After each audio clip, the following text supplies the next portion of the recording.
मी सौ ज्ञानेश्वरी शिंदे नरवडे आपल्या समोर माझी स्वलिखित कविता मेरी झासी नहीं दूंगी ही सादर करत आहे। घोड्यावर झाली स्वार पुत्र पाठीवर घेऊन हाती धरून तलवार ढाल छातीला बांधून हाती धरून तलवार ढाल छातीला बांधून पतिवियोगाचे दुःख उरी बांधून ठेविले अन्यायाला सडे तोड उत्तर धैर्याने ते दिले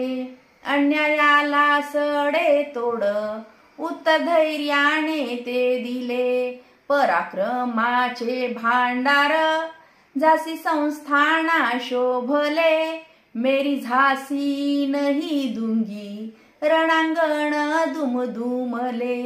मेरी झासी नहीं दूंगी रणांगण दुमदुमले समशेरीची ती धार खणाखणा वार करुण अशी लढली मर्दानी तेज शौर्याचे लेऊन अशी लढली मर्दानी तेज शौर्याचे लेऊन शौर्य साहस धाडस नेतृत्व कर्तृत्वाची खाण दिली प्राणाची आहुती भारत मातेला वंदन दिली प्राणाची आहुती भारत मातेला वंदन भारत मातेला वंदन। धन्यवाद।